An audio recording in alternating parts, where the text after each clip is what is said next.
Well, welcome, hockey fans of the Hockey Toolkit. We have with us the Bindas. These guys are really involved with officiating at all levels of hockey, everything from youth hockey to junior hockey to NCAA Division I hockey and even professional hockey all over the United States. And they're actively involved with USA Hockey at both the state level in Massachusetts and the national level. So we're really going to get a great conversation tonight about the ins and outs of officiating within the game of hockey. So welcome on board, the Bindas. Well, thanks for having us. Awesome. Thanks for having us. Oh, great. Well, my first question really is just a backstory. You guys, you both have officiated at every level and some of the highest levels. So really give me a backstory, each of you guys, about your background in hockey and what brought you into becoming an official. Well, mine was coming from South Boston in the 70s and early 70s in the height of the busing area. A lot of things happened to keep kids off the street, and we had a lot of hockey going on, but nobody to referee it. So one day, one of the guys asked me, he goes, "Hey, you want to go out there and ref this game?" I liked it. Then the next thing I knew, I was refereeing on a regular basis on Saturday mornings. And really, how the company really started was the supervisor there was just a coach. He says, "Hey, why don't you just take this, and you could take all the good games or whatever you want, and then get some people involved and spread it out." And it started in Southie, and then we ended up branching out all across the state of Massachusetts. Terry Partridge and Danny Esja were really big in getting us to bring some people in from the city into other areas of hockey. So that's how it really started. I just did it just to get off the corner during the height of the busing in 1973, 74. Wow. How about yourself, Junior? I had no choice. No, so I started really young. Massachusetts now, you can't referee till you're 14. I started at 11 years old, and I just grew with it as I played, and I always played and refereed my whole way through, all the way through college. And then I had decisions to make once college was over, what I was going to do in life. And this was a career path that even though something else after hockey, like, I could still do. And I had the fortunate ability to still be on scholarship and travel the country. So like I went to the USHL and the East Coast League and that kind of stuff. And you didn't make a whole lot of money doing that. But now with this company and how it grew and being in that kind of industry and seeing how it works, and you is like taking the management role over is rewarding and something you don't even really think about when you're in the weeds reffing and going through the grind, trying to work championships and get to pro hockey and all that kind of stuff, right? But I did it all from mites all the way through the midgets, then the juniors, and then fell into pro hockey, and then always worked college hockey through those years as well, and then finished up in college hockey. That's fantastic. Now, you guys have such experience at all levels of hockey, and you started out with the grassroots stuff. Now, what do you find is that the biggest challenges for young officials in today's game? There's no the biggest challenge is no leadership. And I'm talking from a leadership role here, because there's not enough of it. There's so much hockey out there. I'm finding there's a lot of things getting slipped through the cracks. And now that my daughter's playing and she's 9, I'm in the rinks more and more, and now I'm meeting more and more people that are coaching and also that they're invested in it. So now I'm hearing more and more war stories. And what it is we have 19-year-old kids working with 16-year-old kids, and we have new kids teaching newer kids, and we don't have those veterans that have been around, those dinosaurs that just love it for the game and just did it. Now it's all about the money and what can I make and how quick can I get to the next level. And everybody just wants to get there yesterday, and nobody wants to go through the journey of each stage, just like an apprenticeship. And you have to go through each stage. Like look at the NHL, like they're just throwing guys right in there now, and look at all the mistakes they're making. So it's like it's a product or environment how fast this game has grown, and we're just playing catch up. Yeah, I like to further on that. I think what the expansion was one thing. The introduction to women's hockey was a big deal. Uh, the Mm, women's hockey has exploded. It's good. It's a real good. It's really, really good. The women's hockey is it's a good learning experience for people getting into it, learning how position yourself in some cases. And women don't take this the wrong way. At some of the lower levels, it's just a little bit slower and just more. The skill set on the women and the younger kids coming up far outweigh anything that I was used to when I came through. I also I'll agree with Gino. I think COVID did a real bad number on everybody. A lot of people left not just because they had enough with the parents and all the garbage that goes with it, but we do not have people coming back to help the sport off. When they leave, a lot of people leave bitter, and that's sad because mm. a lot of great friendships and uh, a lot of good journeys and a lot of good stories. The stories are really what it's all about when you talk about the journey. But uh, what we're trying to do, I'm involved with Mass Hockey, and they've got and USA Hockey. There's a real big push to get more and more kids in. We've been very successful. Last year, we brought a lot more kids in than we ever have. Now the thing is trying to get them on the ice and get them games. And our biggest problem is trying to find the right fit for the parent, getting the kid to the game. Uh, you know, I grew up in South Boston, right? It's a little bit tougher than most neighborhoods. I was used to being, yelled at and everything else. It didn't bother me. But today's environments change. A kid Mm. today gets, yelled at, and I don't think they understand separating from, uh, what is a gripe, like a real gripe, and was just somebody just yelling at the shirt, right? Because sometimes when they get personal, it's personal inside the shirt. There's a human being there. Sometimes they're just yelling at the shirt to get their team fired up. And that's very hard for a 14, 15, 16-year-old kid to understand. He's never been put in that position. Before you had to fight for your games to get them. Today we're putting people in that, their first time on the ice is their first game because there's not a lot of uh, pre-education on the ice for the kids today. It's get them to the puck, get the puck in their hands, and get them on the ice. And that's an awful tough position for us to be in when parents are paying thousands of dollars. I just read something today on Facebook. There's, it's up to 17, $18,000 for, two square players to play, and it's that's a lot of money. Yeah, And when goalie you skills aren't cheap. yeah, yeah, right. But the problem is when you're sending, and I'll give you a good example, right? This is what happens in and with our development process, what we're doing no, we're trying to figure out the why, and the kids don't understand the why. So you get a situation where a parent comes in from Springfield, Massachusetts to Boston, right? 2 hour drive, traffic, kids in the back of the cab, they're all fired up, right? They get to the game. The rules dictate somebody gets hit from behind and they're dismissed from the game. The rules take that out of our feel for the game, right? That's happens. Now that parent is pissed off that they just drove, and Gino, you would know about this playing in your Yeah, high school days when my wife used to drive down for watch him for 2 minutes and he was on the way home. that was one time. That was one time.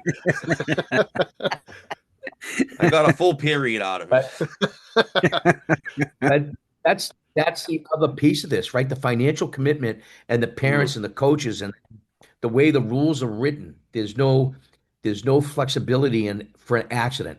The NCAA has done a great job over the last couple of years leaving people in the games for plays that are mistakes, not with any malice, right? And at the youth hockey level, there's no room for that. Everything's 2 and 10. Everybody gets thrown out. There's a game misconduct for that, a game misconduct for this. And I think the rules need to be softened up. Keep tough on the ones that are violent, but we shouldn't be throwing people out for accidents. And I think that's a key for the officiating piece for us, because that's where the kids get scared. And the big question is why, right? Why do kids not want to call penalties? Because the reason why they don't want to get yelled at. And that's a big deal. That's the other piece that we don't talk about.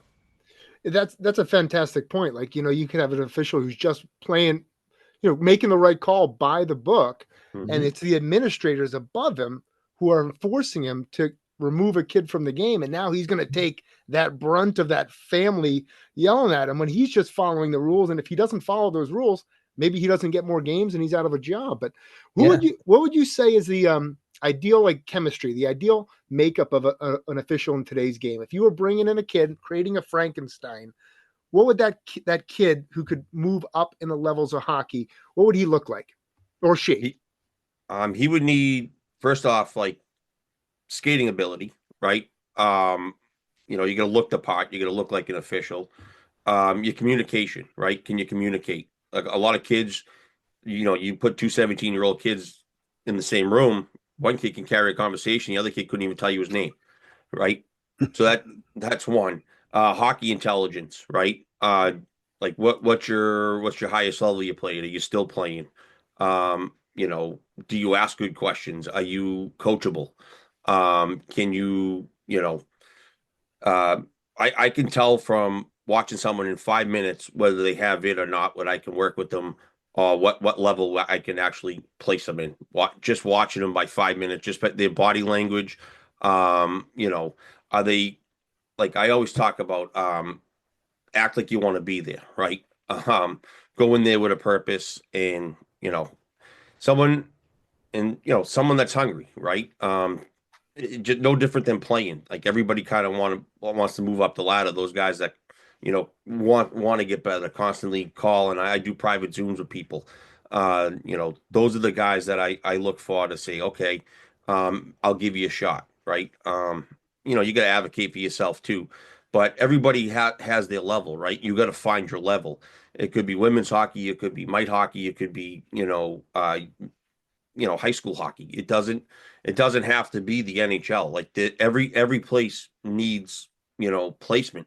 And we were talking just about, like, calling the game. You call a town game different than you would call a club game. I would call a D3 game different than I would call a D1 game.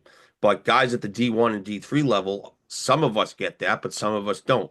So that even trickles down to the youth hockey level, and the frustration that builds, where, like, you got a town game, and the guys are just calling millions of penalties. It's 9-1, and then you're still blowing off sides for the team that's losing. It's like, just go in and let them score. Like, who, like, at that point, just let it go, right? Like, the rule book is not hard covered. It's, you can bend it for a little bit, right? And it's, do what's best for the game at the time. And I don't know. And sometimes yeah, you're right. Sometimes when you are doing the best for the game, that's when it gets a little cuckoo. Right. I've seen parents in 9-1 games going nuts over an offside in the squirt game at 7 o'clock in the morning in Marlboro. I mean, give me a break, right? It's nuts. And it's nuts. And, like, people have to figure it out that I think the one thing that what we're trying to do, now that we've grown to the point now where I'm taking some side steps away and letting him take care of it, and now starting to get into the rinks and watching people. So I'm at a game a couple of weeks ago, and there's a college coach sitting there, and he's watching his grandson. He goes, "What the hell are you doing in here?" I goes, "I'm watching your future, Mhm. right? I'm here watching kids like Gino. Like, Gino doesn't have the chance to do it all the time. I'm sitting in a rink at 8 o'clock in the morning in Canton, and people are going like, 'What are you doing here?' I'm going like, if we don't put our face on something and let these kids know that we're there to support them. Hey, this is what right? This is how you coach them up. Let them know that we're going to make mistakes. If you fall forward, right? It's okay. We're going to make a lot of mistakes in this game. They make them at the pro level, right? But we're there to actually guide them, and actually during the summer is our best time, because now we get a chance to place them in the wintertime. And that's where it gets a little shaky, right? Because you get a lot of kids that think they should be refereeing BCBU, in the second week of February, their first year in. And that's how some of these kids think. Well, how long does it take me to get to the NHL? And I mean, I go, if you study hard, you might get there, but that's what else you gonna, right? But that's the expectations, right? Their expectations are, I want to get to the National Hockey League. And we try to just find what's going on today with so much hockey, finding a good spot for their capabilities. I tell all these kids, this is a marathon, it's not a sprint. Don't try running through everything. Take your time, and it's an old cliche in our business, right? Master the league you're at. And when you do that, master that league, then you can move forward. And I don't, because it's expanded so much, if I don't like working for referees crease, I can go someplace else because that guy's going to let me referee. Is that really doing something well for the game? No, it's just filling another hole. And that's the other thing. We all have to be on the same, we're all fishing in the same pond, right? All the people are the same. We got to figure out how to make sure we're all teaching and advancing people the way they should be. I'll tell you, Jamie, we have a lot of like high level, kids that are playing right now in the state that are in the top like, U16, U18 in the top like 10 to 15 in the state. They're all refereeing. There's probably like six of them on that list, six or seven of them out of the, you know, and it just goes to show that, the hockey intelligence thing is key because you need smart people out there, knowing what the heck's going on. So, you know, when something does happen, you can just correct the wrong real quickly. No, I think that's fantastic. And I think a kid, who loves the game and wants to advance in the game only benefits their hockey intelligence and only benefits their skill set by becoming a referee or walking down that path a little bit. What could you tell me about some success stories? Like, I'm sure you guys have come across, thousands of kids, but who are some kids that maybe have stuck out and, really took to it and have advanced up through referees crease and now are top end officials? Well, number 5 is reffing his what, 8th Stanley Cup starting tonight or tomorrow. When's the game? yeah, Chris Rooney. Chris Rooney. Tomorrow. He started out with my father when he was just a little kid. Worked his way all the way up. But if you go ahead. No, I think the best stories are the ones that we don't really think about, where we had, I won't mention the kid's name, but he had cancer. And it's a great success story. He had cancer, wanted to work at the collegiate level. He worked as hard as he could, got cancer, was out for a while. But he called me and he says, I just want to be a part of it. So we took him out. He was doing squirt games and pee-wee games while he was getting over this thing, and he worked his way back in to working Division 1. That's a success story. Not getting to the National Hockey League. It's about the other things that are related to hockey. You just said something that's always sticks out with me. This is not just about the game. To me, the referee stuff is things you can take with you in life, learn to communicate better. I get a lot of these kids that are refereeing. I get phone calls from police departments. What's he like? I goes, if he can survive on the ice and keep his cool, he'll be all right in life. So there's and that's legit. There's a lot of really, really good stories out there, right? And then you get some sleepers that kids that you really don't think about, and the next thing you know, they're in the NHL, right? They go from just being a regular youth hockey kid. You take a kid like Ryan Daisy, right? He's Yep. working. Oh, He's not working this round, but he's another kid that was from the Boston area, and he just worked at it. And he got down on himself a few times, didn't want to continue, and you know he never thought he'd work in the National Hockey League, but he had height, he had skill set, and he had what it took. He had a lot in him to get to where he wanted to do. He had the determination, the work ethic, and the ups and downs that comes with officiating. And it's not easy. It's not easy getting cut from any league that you're in, no matter what level you're at. So there's a That's lot of amazing. things that go with it. The success stories, there's a lot of them. I got some friends that I met 10, 15 years ago, never thought they would, especially from the Midwest and down south. There's a couple of good stories, right? We with the USPHL, it expanded down south. Those guys down there would never thought that they work in Division 1, never mind pro hockey, anything else, right? They came up from Boston, up to Boston every summer and worked hard. And then when the opportunities came, we didn't forget them. We have kids that are working in Florida, Maryland, all up and down the East Coast, and now we got them out in the Chicago area. We got guys flying into the Boston area doing Division 1 college hockey. Opportunities that weren't there 10 years ago. And you know what else that brings? It brings more camaraderie, more kids in the Chicago area. We got Brett Strattley and those guys out there. They do a terrific job in the Chicago area. And they're growing it leaps and bounds, and we're giving some kids opportunities. We got a lot of kids working pro hockey in the Southern Pro League that work in the Northern Division that probably wouldn't have worked anything more than a high level club hockey game. Which I'm not knocking club hockey. That thing's going to take off. The club hockey is Yeah, it another is. that we don't even think about, right? The club hockey is just growing, and with this NLI stuff and everything else, that the ACHA is going to be where a lot of kids land now. And that's not, you watch that hockey, that's pretty good hockey, and you need quality officials for that, right? So we always look at it like, well, oh, it's just club hockey. No, it's not. Like that used to be a place where we used to all want to go and just die off, right? Just do some club games. Now you have to be fast, you have to understand the game, and you have to be able to communicate with these kids because Matters, yeah. it's a different animal, but it's good hockey. Another opportunity to work another national championship. Those are things that weren't here 10 years ago. It Yep. really is that the way the officiating's taken off. Um, we're just glad to be able to do what we're doing. We do a lot of cool stuff during the week. We run that Gino great job at the Monday night quarterbacks. We do a lot of one-on-one with kids when they're calling to find what their path is. That's the other thing that we don't talk about, right? Everybody wants. Sorry, guys, it's the truth. Wants their hand held on some of this stuff, and you got to walk them through it. And if that's what it takes, then that's what we need to do to get them to the next level. I mean, Gino, you guys, you and Riley are always doing that stuff during the week, just trying to get kids ready for the mentally prepared for the next level. Yeah, I mean, I do. I mean, there's referees that call me all the time, and we'll jump on. We'll watch a period or two and go over some stuff. Like I just did a American League game with the kid Rourke that he's come up through our system, and he fast tracked right to the American League pretty quickly. He's working the American League, East Coast League What's full the kid's time. name again? Austin Rourke, What's the kid's name? Rook, Yeah. Rourke. Did he play? Yeah, he Yeah, I played. think I remember Yeah, he played for Valley, right? Yeah. It's South yeah, he Shore might. He's a Kings good too. player. Good player. Yeah, Yeah, player, really good. Yeah, a really good player. Big kid. yep.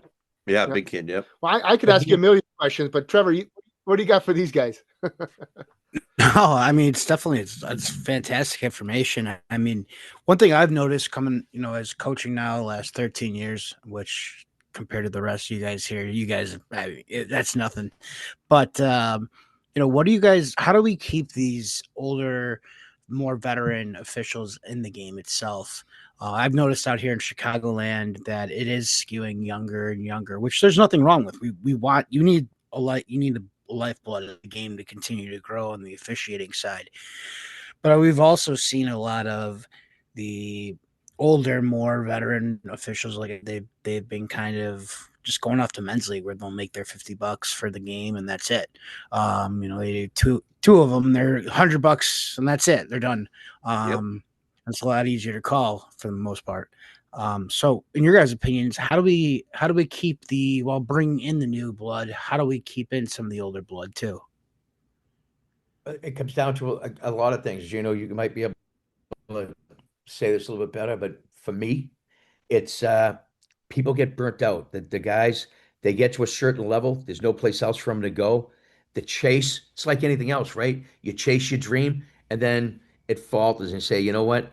I can go here on an off night and still have my weekends, right? Yeah. Because we give up. There's not a lot of hockey being played during the week. And I would think if that mentality changed, and the big mentality there is nobody wants to give up their skating power hours because that's where the money is during the week. If we Right. could shift those games to during the week and have a little bit more power skating on a Saturday, right? Like you'd get the town rivalries back. You'd get more people that are interested in playing, right? Like if Southie and Charlestown still had hockey teams, that you'd fill that place on a Wednesday night, right? Now on a Saturday morning at 10 o'clock, there's just so much hockey. I don't have to drive to Southie. I can just go down to the Charlestown rink and make the same money. So there's not that drive that we have either. Especially now, like when you look at, and Gino will tell you the problems that we have. We don't have local games anymore, so there's a lot less camaraderie. Our games are, Vermont on a weekend. You're going away for 2 days, away from your family and everything else, and that's something you don't probably see when the older referees aren't doing the youth. because now they're all on the road too. You got Division III college you travel, Division I college. Now you try and you try and gel that in with a couple of junior games while you're traveling. You're gone from Friday to Sunday. And that's another reason why you don't see a lot of events. A lot of them are now on the road. Well, that's the thing too. Like I remember telling Todd Sterling one time, like, I'm like, Todd, I'm like, we're constantly replenishing the pool, right? Like what, like, because these guys come in, they're moving on, and there's so much more. You got all these college club teams that just created because of how big the junior programs have gotten. So now all these kids are playing still, and now someone needs to ref them. So now like all those good guys are going, all right, well, I'm going to go over there and make the money. It's a little easier, less headache. I just think that like maybe like the parents need an expectation of how like a game should be called. I think the education for the parents might actually help take the pressure off things a little bit, because like I feel like when I like the parents on my team, when I talk to them a little bit, they understand it, they get it, and they still yell and scream, but it's not as bad. So like, but that's one of the issues why like guys just become numb to it. Like I stopped. It's like death by a thousand paper cuts. You're constantly answering. You're constantly answering the same frigging question. Like, no, that's not a trip. Yes, that's a trip. Right? Like you're constantly defending yourself, and that gets old pretty quick. And then sometimes it's heated, and sometimes it's not. And I vet our guys too. I go like, honestly, out of the games you do, like the guys that do a lot and we're consistent, I'm like, how many do you really have a hassle with? And the answer is surprisingly, it's like small. It's like 5%. It's like one every like 10 games, there's a friggin' issue. So like it's really not that bad that people really, it's those like one-offs, it's those, whatever. But the money and the hassle and the family time, I think COVID really did have a lot to do with that. Well, it's interesting. Like we're talking about the violence that's in sports right now with everything that's on the internet. There, something happens, it's out the internet. I try to explain, and we're doing a lot. We're involved with the legislation up on the Hill right now and up in Boston, uh, to try and put a little more pressure on the teams and the leagues that are making the money. Like I always look at it, I'm going into somebody's building. I should at least be protected by something, right? I think the big thing is that on any given weekend, there's 20,000 games. Just throwing 20,000 out there, right? Less than one half of 1 percentage point is something that's going to be, hey, it was nuts at the rink, right? And then even that gets smaller when you look at, oh, there was a brawl in Somerville this week, right? It happened twice all year, but you would think it happens every single day. And that's the other break, right? Parents, oh, Yeah. I'm not gonna have my kids go to that. It's wild. It's it's a rarity that it's going after the refs. Sometimes, and I say sometimes we put ourselves in those positions, right? I always tell the guys when you go to the movies, you don't talk to the screen, right? What are you talking to the parents for on the screen, right? What are you getting involved with that? Stay focused on the ice. You do not need to engage, and that's another thing that escalates stuff. Sometimes we don't do a very good job of keeping our mouth shut, and that escalates stuff too, right? And we hear it all the time. Yeah, coach asks us a simple question, and I think that's another big thing, right? Zero tolerance. What's zero tolerance mean to you, Andrew? Right? What's it mean? Like to me, it doesn't mean you can't ask a question, right? But you run into those guys. I'm Yep. not talking. You don't have to. Yeah, you do have to talk to him, right? He's having an honest conversation with you, but by the rule, I don't have to talk to you. We had a Send your referee. captain out. How about the Yeah. referee telling us that the clock time was off, and he goes, "Oh, that's not Yeah. my problem." He goes, "You Yeah. tell them." I was like, "Are Yeah. you shitting me?" Yeah. Yeah. And the guy knew who he was, and he's Yeah. in jail. Well, Hey, that was the other coach, and I was like, "Gee," I'm just the door opener. I was, Sure you were. But yeah, that's the other thing, right? We don't. One of the things that we're introducing to some of our training, what does zero tolerance mean? What does it right. mean? Does it mean you can't ask a question? No. what it means is don't degrade me while you're asking the question. If you have a question, right, let me come over. But coaches already know the answer to the test when we're on the way over. They don't care what the rule is. They think you stink because you just cost them the game. Wasn't that your player took the guy's feet off from underneath them? It's because you called that penalty, and you want to know why you didn't call the one before. You're not asking a rules question. You're asking a different type of a question. So that's how all that stuff, right? That's how it goes. Absolutely. But Yeah. we need to do a better job not blowing coaches off when there's something serious on the ice. That has to come in from within our ranks, and we have to know what zero tolerance means. I don't. I usually especially if it was me. I'll give you a great example. I was working with a kid from Ohio who works for us in Division One on the women's side. And he's done some pro stuff for us, and he was out here in the Boston area, and it was his first experience working with our group, right? Because we're a little unique out here. We kind of go with the flow on some stuff sometimes. And he swore at him, and he gave the kid, the 10. I'm standing in front of the bench, and the coach is going bonkers. And he's looking at me, and I goes, "What's the matter?" He goes, "All I want to know is what the kid said." I go I go over to the ref, the kid, and I said, "Hey, go over to the bench, explain what happened. I don't have to explain anything. I zero tolerance. I don't have to. All I have to do is call the penalty." I goes, "No, you're going to go over there and tell him what the kid said because there's a reason for it. The coach wanted to find out if this kid was that bad that he wanted to send him to the locker room, but you didn't give him that opportunity because you wouldn't engage. Hey, coach, he said something I physically can't do to myself. I removed him from the game." That's something that, right? But that's a Right. legitimate question that the coach is asking in a heated moment, and we got to recognize that. Hey, coach, what's the problem? I want to know what he said so I can deal with it. Perfect. This is what he said. But don't be out here like this saying, "Well, I'm not going over there." He's going to yell at me. He's going to yell at you even more for not answering him. It's like being at home with the old lady, right? She starts yelling at you, you don't answer it, it escalates. No different.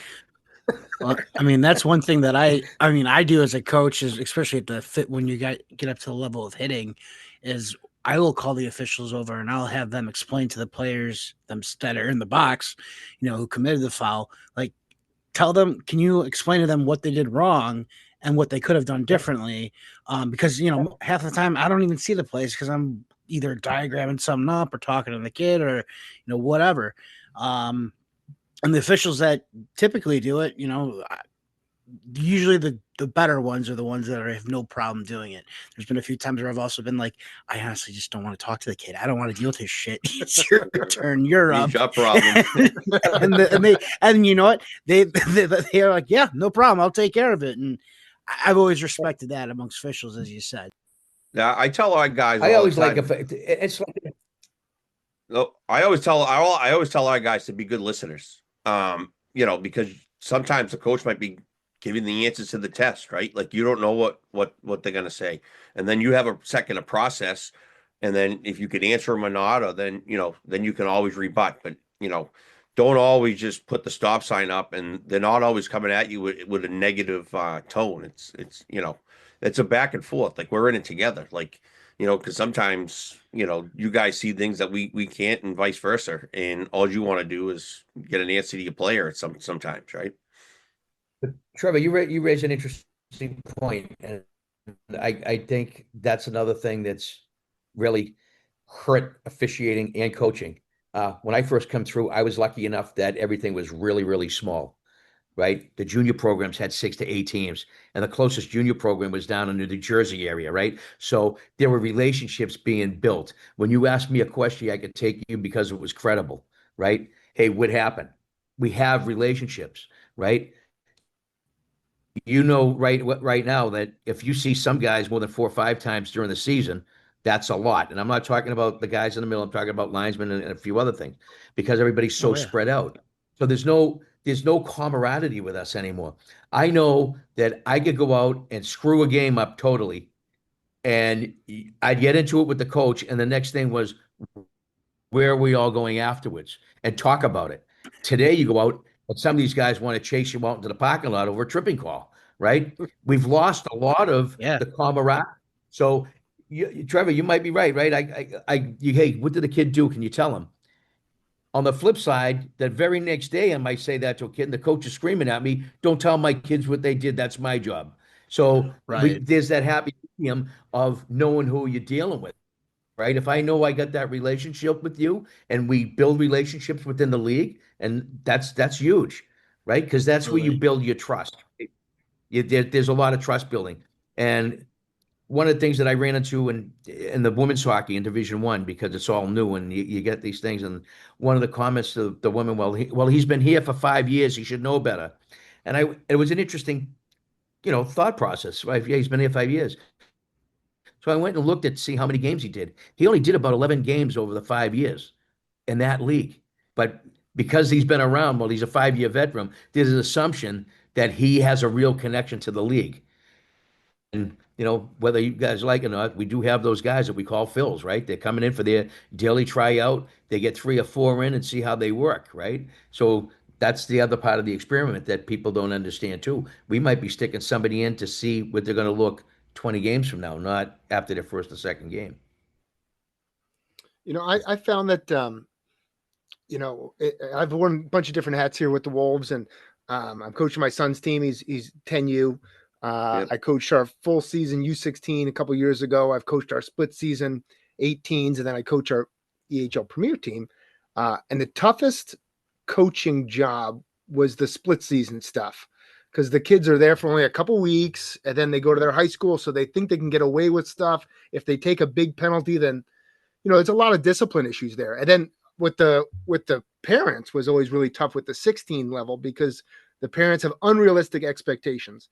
What, in your opinion, is the toughest level to officiate? Bantams, that's my end.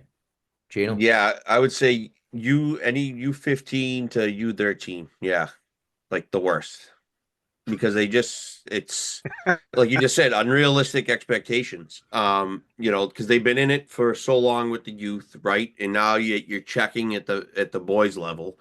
And everything's up high. Everything's like, it's a little bit more violent. And you don't have.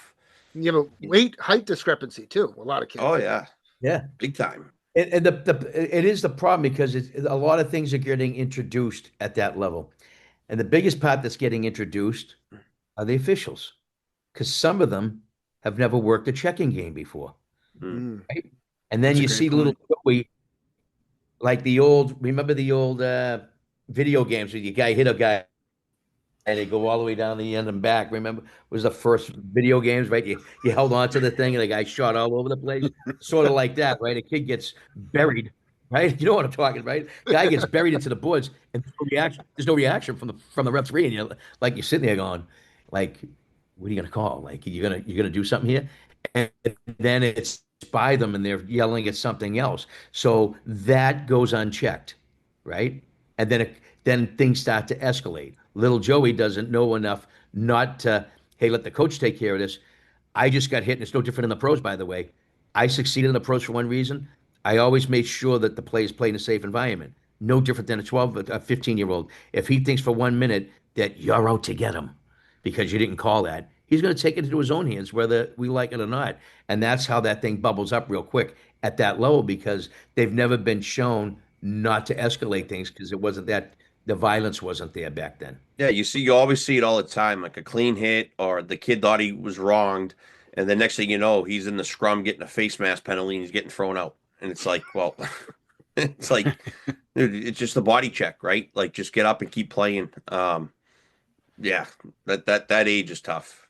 I think that's and Do you think with the entrance mic games where it's funny, we'll sit in a rink and just listening to people, and they've already signed 2-year deals at one of the major prep schools, and they're like 7 years old. They're still trying to figure out how to type.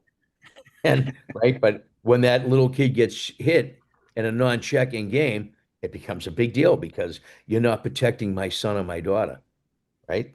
That's how the parents look at it. Yeah. And the kid just doesn't know that's the problem.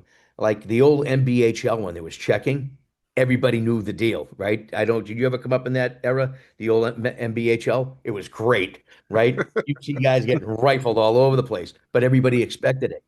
The problem with the youth hockey is when you get hit, you're not expecting to get hit. And that's what causes the problems. So again, we're really dealing with a rules issue, not a penalty issue, because that would probably be a clean check anywhere else, but because the rules dictate it. And I'll give you a pretty good example. A couple of years ago in the NHL, there was a boarding call in Boston that everybody thought that, that guy should be gone. But the referees have their hands tied, and people got to understand, like, if they call that penalty, that guy's out for 2 games. That guy's he's going to take a step back and say, I can't make that decision, Mhm. right? That's why we got rid of the new rules that we went in with the NCAA. They took down the disqualifications for certain things. It shouldn't be my role and responsibility to give you 2 games. I'll penalize you for that action, right? And then if it's over the edge, let the administrators deal with it. I shouldn't be making decisions, right? And that's another reason why we don't make those. Well, I'll always make the safety call, but sometimes you're going to miss it. But if that's why we have a lot of inconsistencies in it, people don't want people missing 2 games. So think about it. Go back to that parent from Springfield. He comes in for 1 game, right? Now you're just thinking, oh, he's not just gone for that game. Well, they just happen to set up, right, a hotel room. They're going to go play in the water park all day and everything else. And Junior ain't playing tomorrow either, right? Because if you get a game misconduct, they're out for 2. Is that really what we want to be doing at that level? Our position should be teaching them. I don't have a problem removing him from a game. I have a problem removing him from multiple games. That's a great point.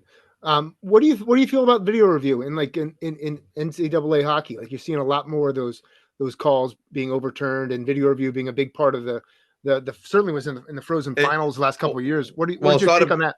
it's not a perfect science, as you can see in those 2 years. There was discrepancies in 2 reviews, right?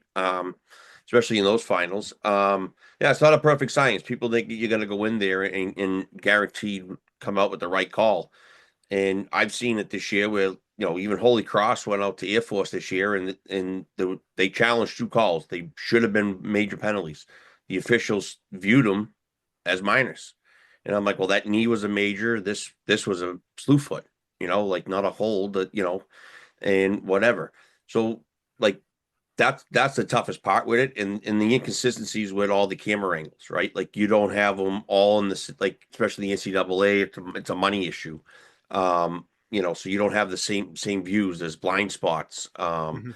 So I don't know, and I hate using it as a crutch. So, like, I coach our officials not to go in if you don't have a major penalty, force the coach to challenge it, right? And the reason being is because we're not running into few minor penalties, right? So you want to make sure that you put the onus on them. And then if you do call a major penalty, go in and confirm your call. And that's always good too, to get like a second look at it. But sometimes that camera angle is, did he clip the head? Now you're in there, thinking about it too much, and then you're in your head, and you both are on different pages, and now you got to come out with a frigging call, and now you're throwing a kid out that probably should have been a minor penalty, right? So And it's slow mo is tough, different too. It's not game speed. It's a right? tough. That's really tough with slow mo. It Yeah, changes Yeah. the game. I tried to tell our officials not to look at it in slow motion, look at it in real time for the most part. The other thing is the cameras don't blink, right? We blink, right?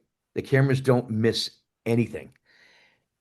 We had a situation a couple of years ago at Bentley where it looked like this guy charged him right up until the top of the stands, right? I mean, it looked brutal from one side. When you look at it from the other side, it was nothing. It was just the way the film was recording the incident, right? And the coach is going nuts. And I'm sitting there going, well, I saw this video and I agree with the call. And then you look at it from another angle, you go, Jesus Christ, did they show him the second video? Right? Right?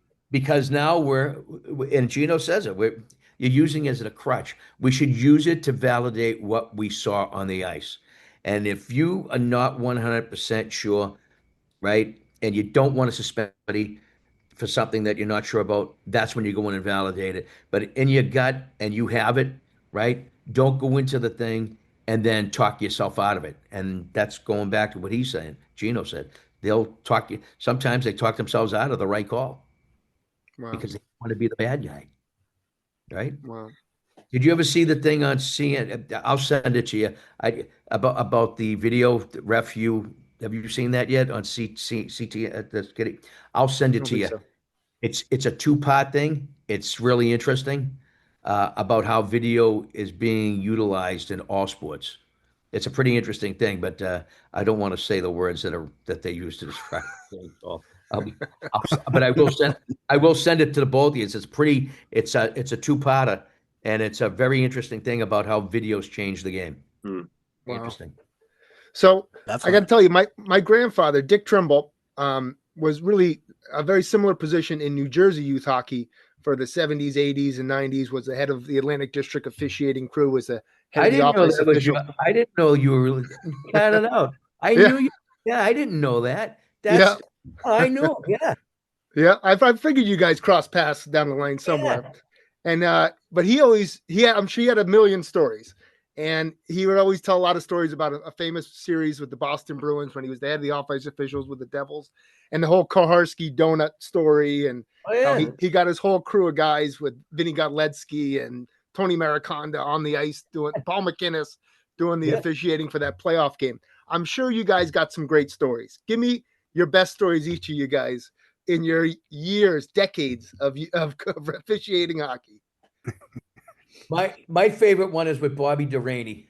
Bobby. He's goaltender at BU, and he was coaching his senior year at coming out of BU, and he broke my stones every single day. He was relentless.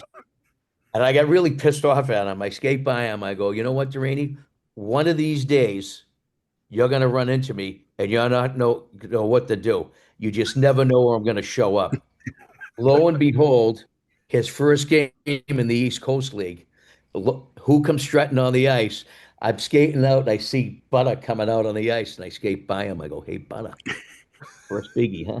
And Butter's looking at me, and he looked like Norberg or whatever the kid was in the Mighty Ducks. The eyes went up, starts Goldberg. chasing me, and he's skating, and he goes, "Hey, hey, hey, everything's good, right?" And I go, "Yeah, no problem, Bobby. Everything's gonna be good."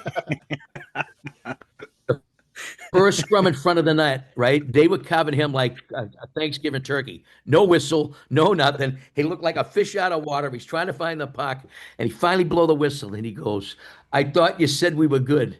I goes, "We're good now." It's a great story, and you know what? We've been friends for life. He's just a real good guy, but to me, I always tell everybody, you just never know where we're going to show up. We're like the Canadian Mounties. We always get our man. That's You amazing. got one. Come on. I got a couple. I'll tell my Jack Parker story. That's a good one. So I'm what 22 years old. Just got hired by the ECAC. It was one man referee. And I think David Scott here, someone gave their whole schedule back. They were like, they were pro guy. They were like, I'm good. So I ended up getting all his friggin' games. And I'm chalk white. It's my first, Division I college game. It's RPI.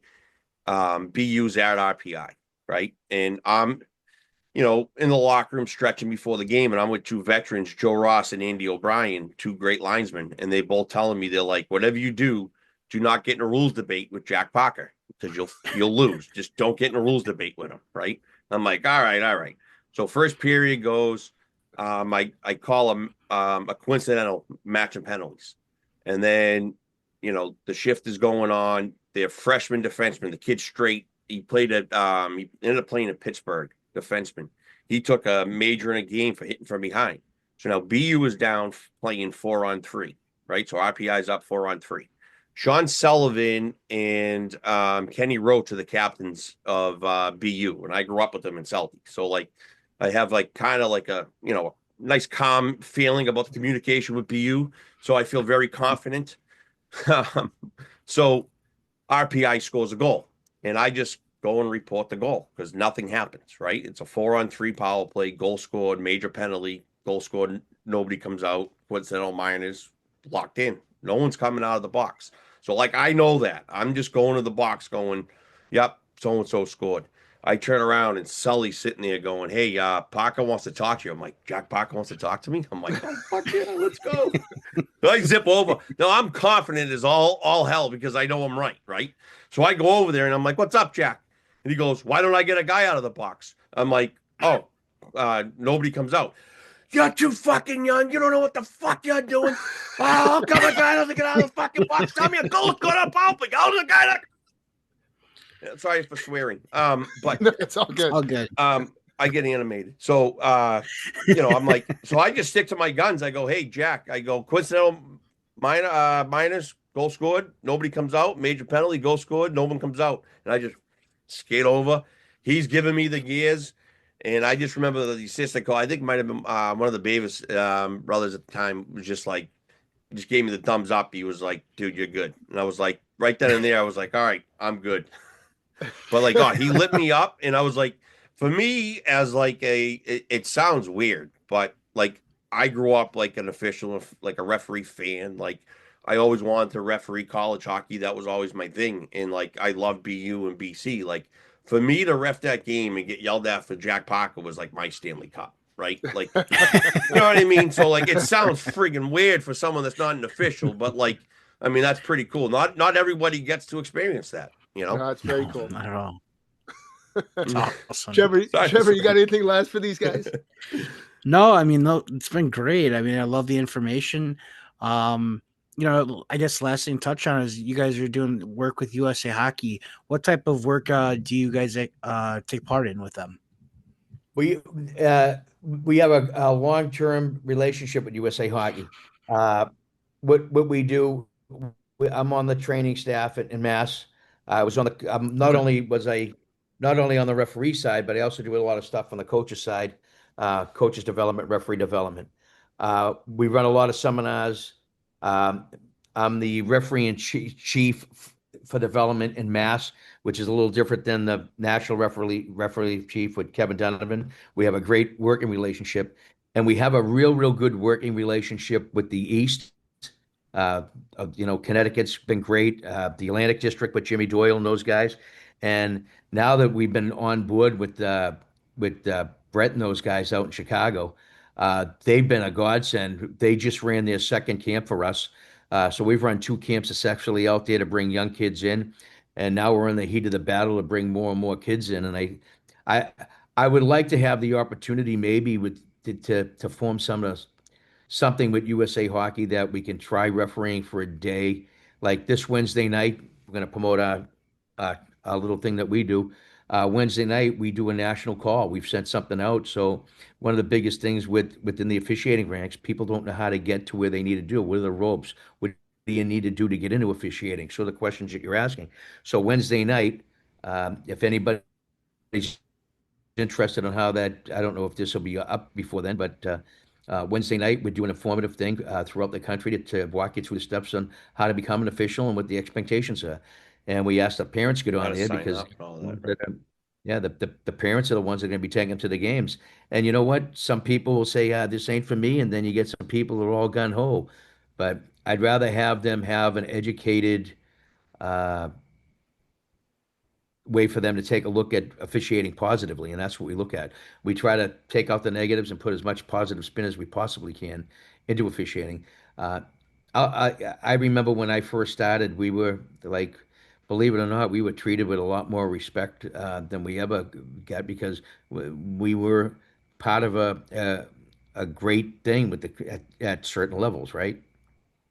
Where it's gotten so big, we need to get back to it just mutual shared respect. And maybe when we bring more people in, more people will get a little bit more tougher skin, and hopefully that we can improve this thing a lot more than we need. We could bring, you know, 2,000 people in and still need another 2,000. So it sounds good when we're bringing a lot of people in, but if you have kids that are looking to do this, have them reach out to us. We have so many connections, so many places that we'll run a seminar for you.